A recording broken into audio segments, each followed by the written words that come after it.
কেরিয়ারের মধ্য গগনে থাকাকালীনই চিরকালের মতো অন্তরালে চলে গিয়েছিলেন টলিউডের মহানায়িকা সুচিত্রা সেন।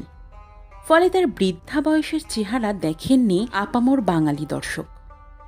সুচিত্রা সেন এখনও স্বর্ণালী যুগের সেই অপূর্ব সুন্দরী, যার বয়স দর্শকের নজরে কখনো বাড়েনি।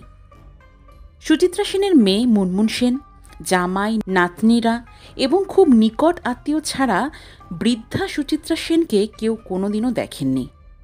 কিন্তু মহানায়িকা সুচিত্রা সেনকে একবার সামনাসামনি সাক্ষাৎ করার সুযোগ পেয়েছিলেন কলকাতার এক অল্প বয়সী ডাক্তার। মহানায়িকাকে সামনে থেকে দেখার অভিজ্ঞতা তিনি শেয়ার করেছিলেন জি বাংলার একটি প্ল্যাটফর্মে। সেই সময় তিনি মধ্য কলকাতার এক নার্সিংহোমের চিকিৎসক ছিলেন। তখন তার ডাক্তারির অভিজ্ঞতা মোটে 5 বছর। আর তখনই একবার তার কাছে সুযোগ আসে সুচিত্রা সেনের চিকিৎসা করার। সুযোগ পেয়েছিলেন সুচিত্রা সেনের রুটিন চেক আপ করতে তার বাড়িতে যাওয়ার। নার্সিংহোমের এক সিনিয়র চিকিৎসকই তরুণী ডাক্তার জাহিদি বানুকে পাঠিয়েছিলেন সুচিত্রা সেনের বাড়িতে। এত বড় সুযোগ পেয়ে জাহিদি ছুটতে গিয়েছিলেন মহানায়িকার বাড়িতে। নিজের মধ্যে উত্তেজনার পারদকে ধরে রাখতে পারছিলেন না তিনি। বারবার হাত কেঁপে উঠছিল তার। অন্তরালে থাকা মিসেস সেনকে সামনে থেকে দেখার উত্তেজনা ছিল প্রবল। সেদিন সুচিত্রা সেনের বাড়িতে দরজা খুলেছিলেন মহানায়িকার বাড়ির এক বিশ্বস্ত সহকারী। তিনি জাহিদিকে নিয়ে যান ভেতরে। তারপর সোজা পাঠিয়ে দেন সুচিত্রা দেবীর বেডরুমে।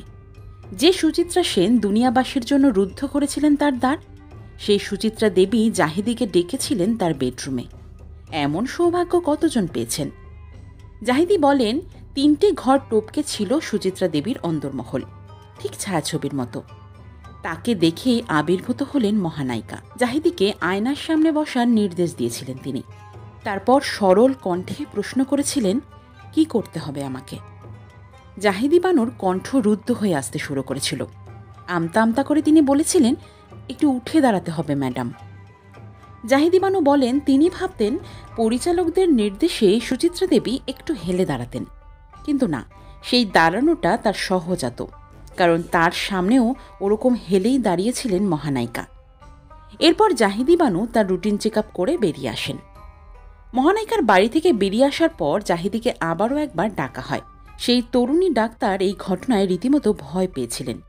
তিনি ভেতরে গিয়ে দেখেন হল ঘরে সুচিত্রা দেবী হাত জোর করে দাঁড়িয়ে রয়েছেন। তিনি জাহিদি বানুর কাছে ক্ষমা চান।